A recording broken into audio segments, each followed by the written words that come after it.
It's working perfect. Hi, hello. As Anya said, we are starting from like short introduction, like giving you the context and giving you the short information. How can you avoid mistakes startups usually make, especially after like the first financial rounds. I'm Rosa, and I'm CEO of HR Hints. We are working only with startups and fast-growing tech companies. So we are there when startup gets the first financial round, which means that this is the moment when all the processes, people processes, talent processes, recruitment processes, operations processes are getting professionalized and are getting like more into measuring, more into analytics, and more into scaling. We are working mainly with experts having a background in psychology, performance, management, sociology. So, and we are operating basically in Europe, having like currently 2 partnerships and 3 American startups as well. We've started in March last year. So far, we've helped more than 40 startups. So I'll be focusing only on our experiences. So I'm not, using theories because it's like very, of course, valuable knowledge and experience. But we don't have enough time to share something more than what we've experienced so far and what we know already. So please let me focus on what we know from our own experience. Just to give you the context, HR Hints currently is having 15 people, FTE people, so full-time employees, and we are having a few consultants in different countries. So like more than 20 people is helping us on daily basis on HR Hints' behalf. We are starting from mainly appearing mistakes and the most common things which funders are coping with and facing with on daily basis. After that, we are moving to 4 most important things you should know and remember when you are going global. So after you fundraise, and no matter if it's like the seed round or A round, like depending on what type of business you are having, but after getting around and you are doing your first hirings outside of your origin country and doing like really international business when it comes to the team, what kind of things you need to remember about. And the third thing, building HR team. What kind of functions you need to cover? What can you expect from that type of team? Especially that we are usually first people in HR in startups in Poland and the region, because of the fact that we are doing interims, so we are doing like less than full-time, and we are like starting to operate in that area, and after that we are hiring people responsible for that in the long term. So starting from the most common mistakes we are all making, of course, including me, because like I'm also a funder, so it's not like, I'm not speaking to you from the position like, oh yeah, other people make mistakes, but we don't. Of course we do, and like I've chosen the 4 which are the most repeatable in our analysis, in our data we are gathering with our people and culture partners. The first thing is asking instead of doing and checking and not doing proof of concepts. So going to investors, going to friends, going to other funders, asking experts is of course super valuable and important. But many people and funders are doing it instead of acting.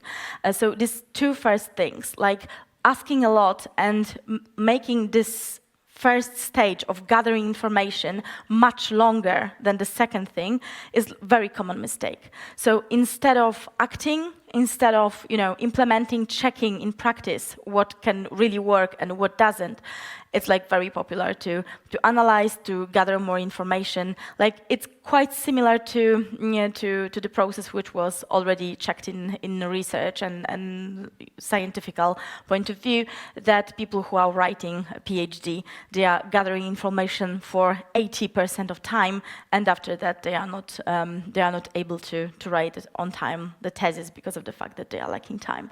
So it's quite similar, that you want to do that so perfectly, you are trying to do that so well, and you see all mistakes all around. You see your friends' startups who are failing, that you would like to avoid it, and you postpone actions. The third thing, super important, is that you want to professionalize, and if you don't know the area, so you haven't been doing, I don't know, sales to UK market or sales to US market. You are trying to outsource all the planning and all the vision. That's the very common problem, because like delegating the things you've already understood and delegating things you already know how to do, or you can imagine how to do, is not wrong, because you have to trust someone to avoid the situation that you are doing everything on your own, because it's not possible. But the very big problem, and the common problem, is that you are outsourcing like the first step, so the strategy and the vision. So you are hiring agencies, you are hiring experts from other markets, for example, but they are coming back to you with like the basic question, like what exactly we need to do. What exactly is the final goal? What is the definition of done? How you expect the results, the final results. And if you are not able to do that, they will not help you, even if they have the specific knowledge. And the last one, when it comes to the most common mistakes, it's not checking the progress. So you are delegating, even if you are, for example, hiring an agency to hire first head of sales, let's say, for the foreign market, you are not checking the progress. You don't understand the process, and you don't have knowledge, so you trust so much, or you don't have time for that you are not verifying what other people do. And of course, micromanagement is not the way, but on the other way, not checking at all, not defining any milestones or any definition of success at any stage, it's like a huge and very common problem.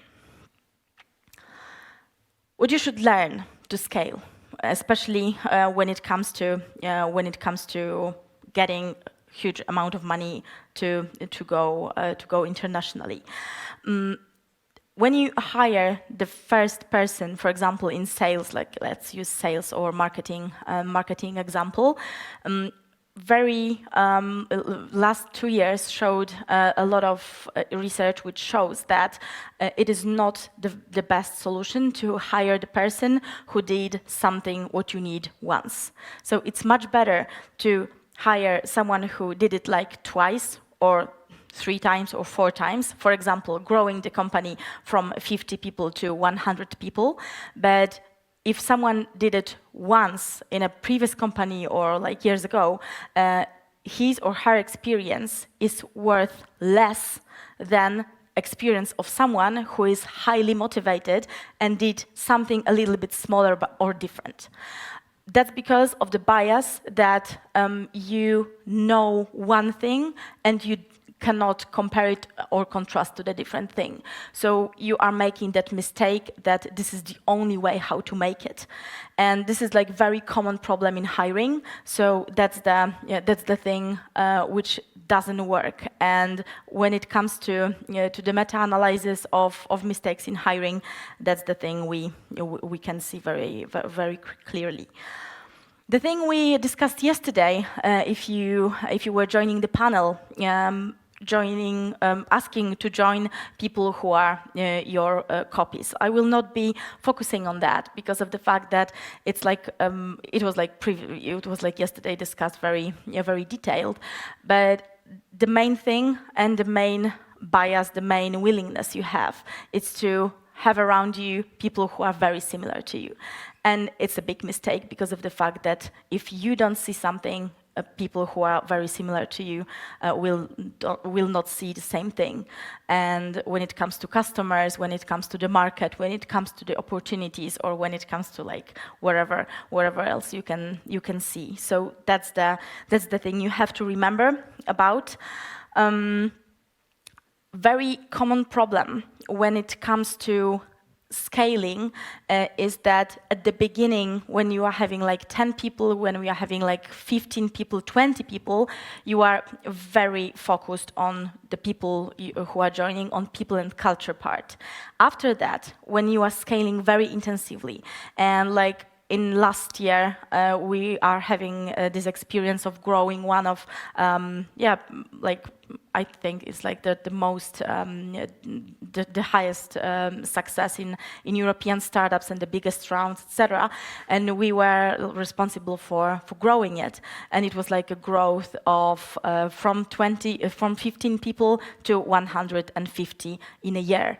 And what we've learned from this experience and what we were teaching funders, it's that the culture is never negotiable. So the culture and the values you can negotiate on whatever you want, but this thing is not negotiable when it comes to the rituals, when it comes to values someone shares with you as a funder or not. I guess it's quite popular, so I guess you may heard it previously, hire slow, fire fast. And when it comes to research and when it comes to our experiences, what we know already from work, it's absolutely true. So you really need to give the frames to firing someone or fixing cooperations which are not working. Like leaving someone who is not performing well, or the cooperation which is not working right, is the worst solution possible.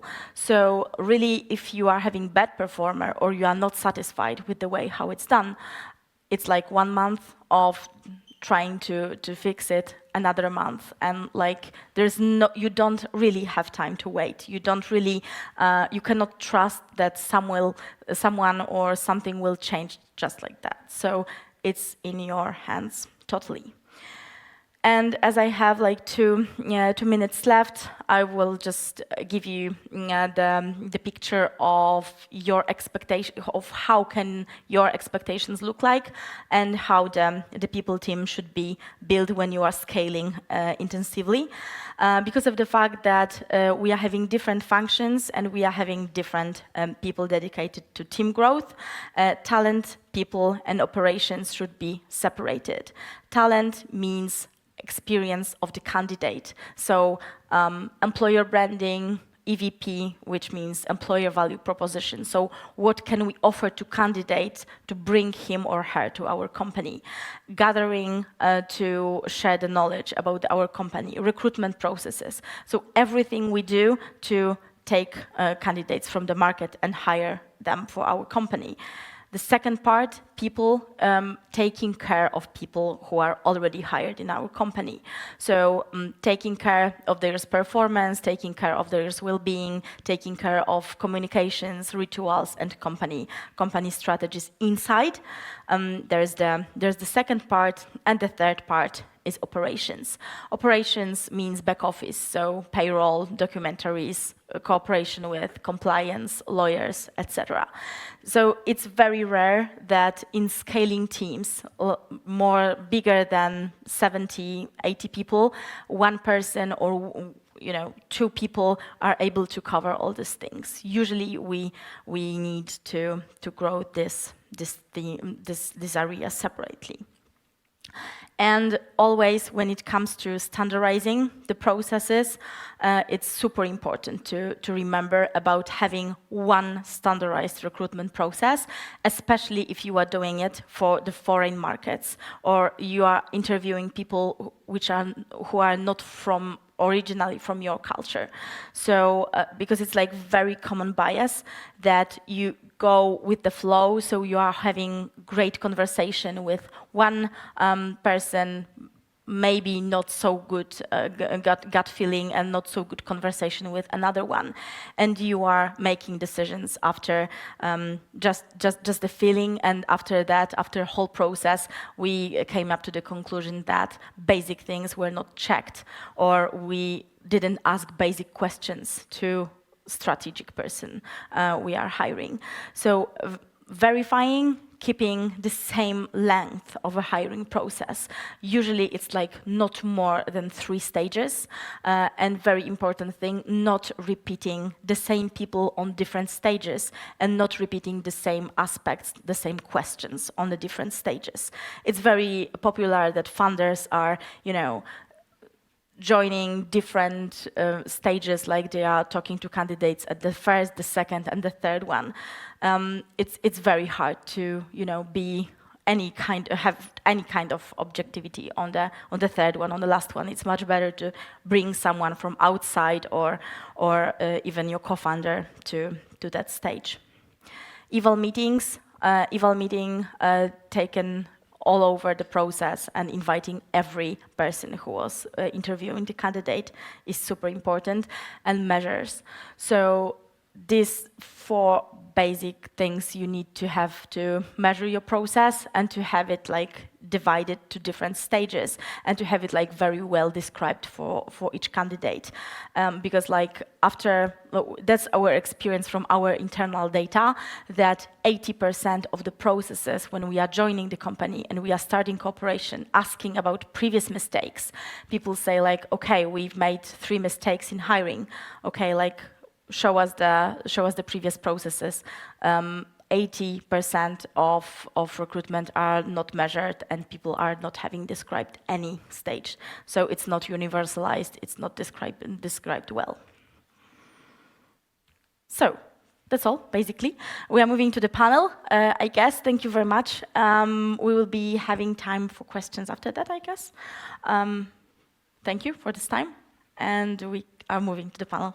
Thank you. Do you need it? No.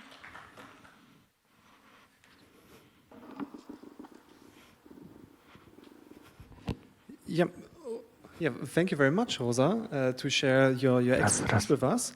I was asking myself, so Max, from you you've got the investor's perspective. So as I've heard, you mostly invest in Series B and later stages. Do you seen something that you, from a mistake perspective, that you've seen also in the startups that you invest, or do you have some additional recommendations, also what investors like to see in scaling a company? No, yeah, I mean, Rosa's presentation was more detailed and focused on the processes of hiring and how you treat people. But in general, from high-level investors' perspective, I just can't let people underestimate how important international thinking is from the start, at least from the moment when you raise your first significant round. Of course, first years or first months of company's life are about a little bit different things.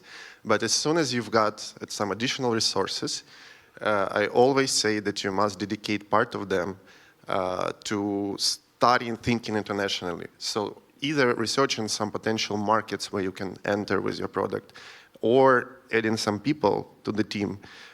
Because we had different examples where, I thought about this example when we were discussing the potential panel, that I love sailing, and with one hull, the boat is pretty shaky. It still doesn't sink, but it's very shaky. With several hulls, it's much more stable. The same with the company's culture, or even with the company's international markets. So at Series B, when we invest, we really are looking for founders who already understand that and who already have done some efforts to introduce some international culture, international thinking to their strategy. And one of the examples we've seen, I wouldn't name the company because those are mistakes, right?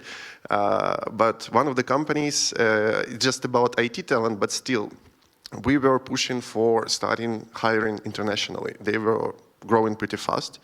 And at some point, founder was pro this, but CTO was against. He was like, I want to see everyone in my office. I don't want some international people. I don't understand what they're thinking. I need everything streamlined.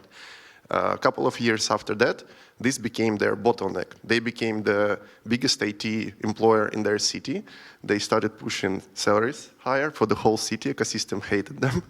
And it was already too late. They had to change CTO with more international thinking to solve that. Another thing we have seen is another company from US. So actually we introduced them to just research about Ukrainian market. Maybe they could sell their product, its device, in Ukraine. We are from Ukraine originally. So it wasn't, the case didn't work out. They decided Ukraine is not worth entering. But since that, they started their international expansion. And a couple of years later, their product got banned for half a year in the US.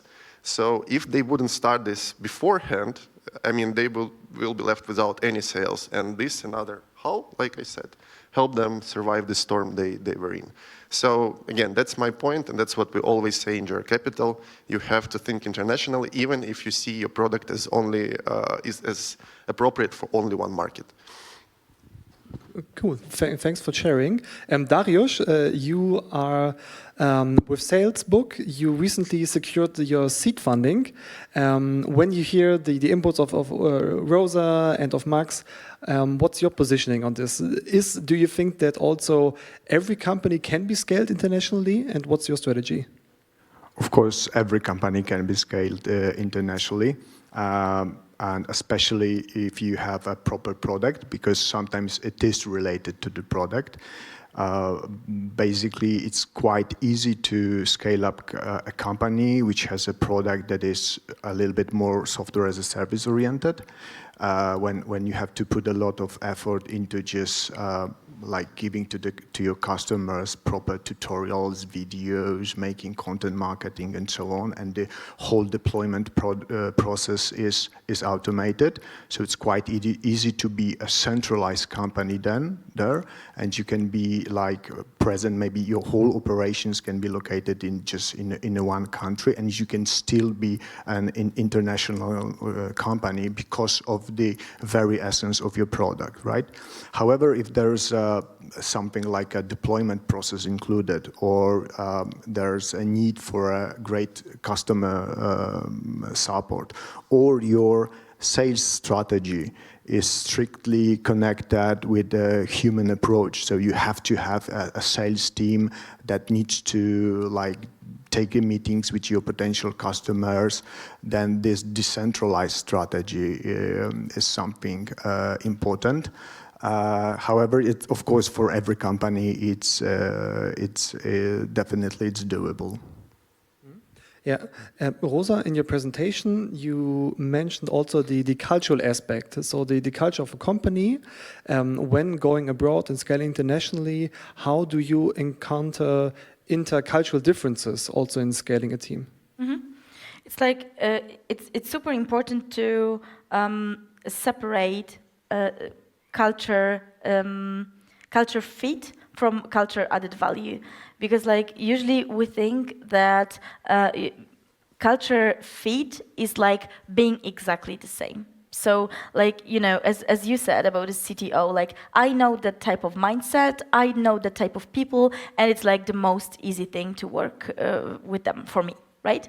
And like what we are looking for, it's like not the same type of behavior, not the same type of, you know, experiences, backgrounds, etc. We really need to look for people with different ones, but having the same values or the same goals, or understanding the goals of the company and wanting to share it or to realize it. So like basically that's the thing.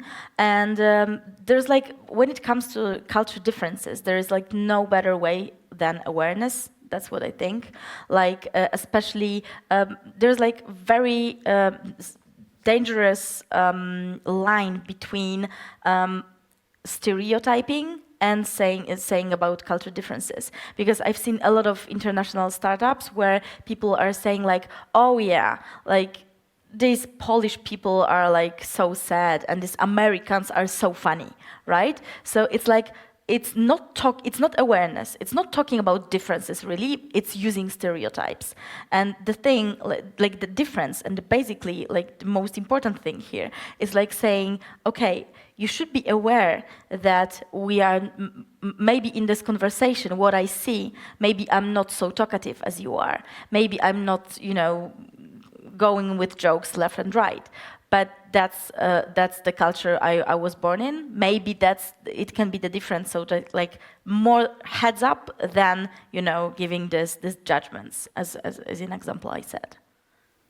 So also being aware of the situation helps in a diverse setup. You mean? Mm. And what about again a culture question? Sorry to go with this. Yeah, what about different characters within an organization? When we say, okay, to foster our own mindset and to broaden our own mindset, it's important to have different characters into the company with different backgrounds. How can you then have a cultural match with the values of a company?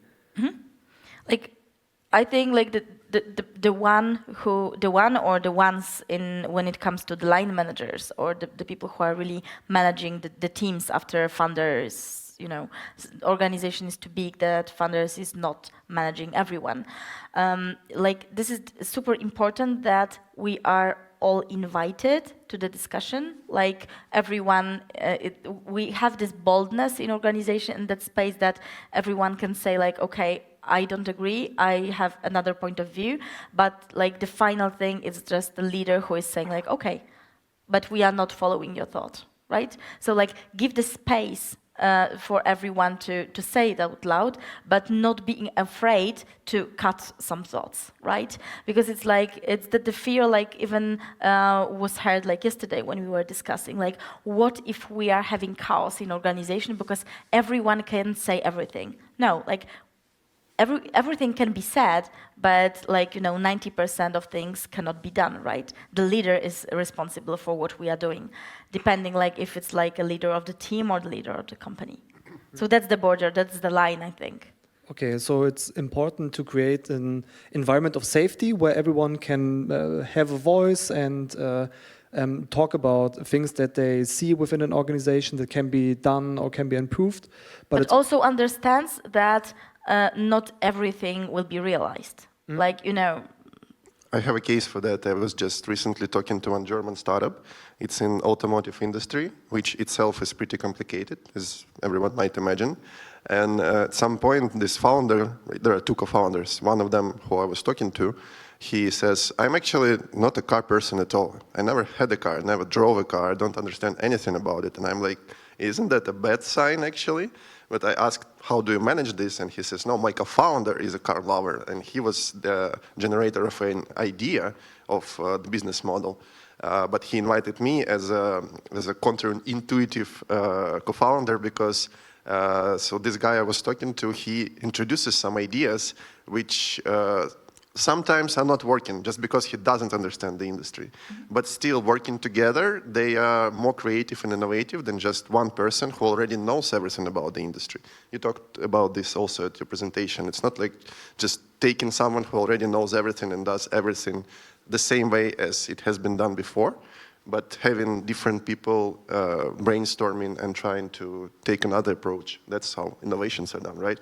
Pretty obvious.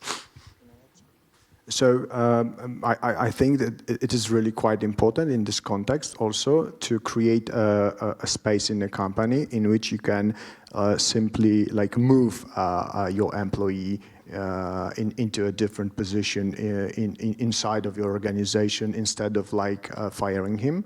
So this is what we do because you are talking about the different characters, and of course someone can think something about himself and he strongly believes that he, for example, belongs to the sales team or anything like that. And we have the example like the last month, it appeared that someone who we believe he's a sale, he appears to be a perfect customer service person, and now he's so a lucky person and so happy person at the moment, because in our organization he was able to find his like true spirit, and this is what we do. We believe that like finding the proper place inside of the organization, instead of like repeating you're doing something wrong, it's a great thing to do.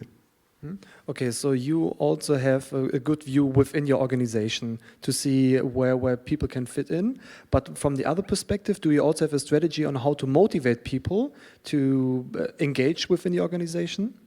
Yes, of course. The very first thing that did work for us was to completely open the whole idea of our company for everybody in our company. So we invested a lot of time in creating something like an internal knowledge base where absolutely everything is described. And the processes, the recipes, the values, the goals, the mission, the vision, absolutely everything. So in terms of the questions that can came to your mind, what am I doing here, and things like that. So you can just type into the search of our internal database, and probably there's the answer: who we are, what we do, why we are doing it like that, and things like that. And quite important thing to understand is that when you are a founder, you spend like 150% of your time on doing this operating things and having a lot of and I believe like 80% of them are meaningless. So you are doing a lot of things, right? And after the whole day, you are coming home and you are so tired, but you have like 120 tasks done. But when you ask yourself if you did something really important, if you invested in the future of your company, that most of these tasks are not so important at the very end of the day. So we decided to invest. So we spend a lot of time like creating this space for our people in our organization. So this is how we do it. They know what we believe, and they know where we are going, who we want to be, which product should be, and things like that. Everything is described. Rosa, you also mentioned processes within organization. What do you think is more important, to be very precise and specific on defining, let's say, role descriptions, for example, or is it more important to create a general framework how people could act within an organization? I think like rules are pretty important in the company. Like rules, I don't mean the procedure, like every step you need. It's like a little bit like, I'm not a fan of Reed's book about Netflix, but I like that part specifically. Like the part which is saying like, don't manage with like a control, manage with the context. So it's much better for me to give the context, like not show people like what exactly you need to do, but what you need to reach, like what's the goal, not what exactly are the steps. From my perspective, like my perspective is quite specific, because like we are working only with startups. Like startup funders sometimes are difficult to cooperate with, and it's like very challenging environment because of the fact that everything is going very, very fast, and and they are like pretty demanding, and we love that, of course, but on the other hand, like everything is having like a crazy race, and like for me there wouldn't be super ineffective if I go with every step with everyone from the team. Like I'm not the manager of everyone right now. I have line managers in my company, so it's not possible. And I believe that's the same when you are going like very fast with your startup. So it's like more general framework, more general goal and mission, and yeah. Yeah, so you mentioned an interesting thing that I wanted also to ask Max, actually. So sorry, Dariusz. When it comes to the mission and also values within startups, so how do you see it from an external investment perspective? So are you looking for specific values in your portfolio companies, or how do you access this from this external perspective? Look, we are pretty generalist in our investments, so we invested both like in fintech or in delivery, food delivery, logistics, and all over the place, insurance. So in general, I can't just name common values there, despite just being innovative, being ambitious, and then all of these things. But I just wanted to point out that, for example, what we have seen in food delivery business and most of like they call it execution-based businesses. Of course, you can't limit and to tell each step of potential job to the management team, for example, especially the strategy team. But when it comes to launching some markets and managing the growth of execution-based businesses like food delivery, we were impressed by, for example, Globos, our investment handbook. So it was written out week by week, and each week the manager of the country, he asks himself or she asks herself some questions. Did I reach this? Did I reach that? Which KPIs to look at? And they were different at each and every week. And if the enough answers are no or are negative, then they just stop the market. So with some roles and with some teams, it's really crucial because there is no room and no time for just creative thinking or finding yourself motivated at some point. You should be really killing and winning the markets. But as I said, for some teams which are more long-term thinking and more creative in their jobs, of course, it should be just value-based and like framework-based. Yeah, I couldn't agree more. Like it depends on vertical, on the market, on the industry, on the size of your team. Yeah, we are using handbooks, and for example, our record now is the salesperson sold our solution in the 4th day of being in our company because of the handbook. So we believe the handbooks are not these like these awful procedures, right? But this is something that should be helpful to you, right? It's something has done something before, and it worked. So he's giving you a recipe. It's like the recipe from your grandmother for doing something delicious. Like because she achieved this level of greatness in the past, and she wants to share it with you. It's rather like that, and I believe it's quite important in like growing up and scaling up. And it also resembles a lot with what Rosa said in her presentation, that if something's not working, just leave it. And handbooks allow you to understand when it's not working. Of course, our handbook is being updated like all the time because, you know, someone finds something better, so we are adding something or deleting something from it. So it's like the iteration. Yeah. Okay, agility is also an aspect that you find in most of the companies. Yeah, there was a McKinsey paper a long time ago about the 2 speeds of startups in the corporate world, where the startups are the speedboats and the large corporations act like a tanker, where it's super hard to do like a sharp left turn, for example. Rosa, when accompanying startups to growth, have you seen also a switch from being agile to become this big tanker thing? Mm-hmm. Like it's like the changing the mindset you've started with, it's like super crucial here. Like because like people, the thing we see usually, last year we were having a lot of, because like as we all know, last year was like crazy about valuations and fast growth. So a lot of our companies got huge rounds, and yeah, and they were growing like crazy, and it was like fantastic journey, and it was like the most common thing when it comes to the blocker which appears in people's head.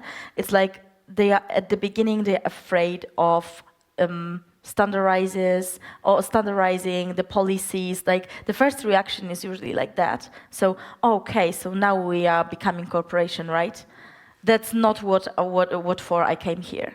So you know, like and we are doing a lot of things just to avoid it. And it's like, it's not cheating people, because it's like saying very directly and transparently, yes, we are here to build a huge company.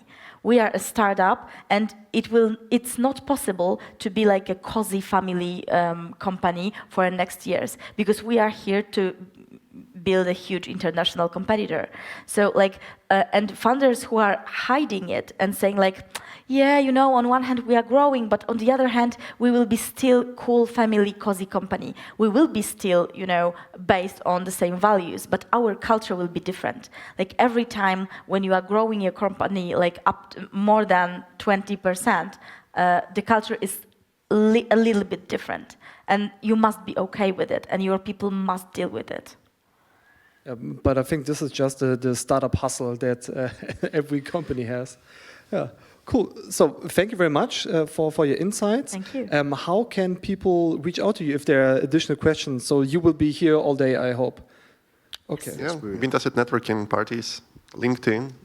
Yeah, Yeah. like social media. Yeah, you can just find us. Perfect. So yeah, thanks for listening, and yeah, thanks for being here and Thank sharing you. your expertise. Thank you so much. Thank you very much.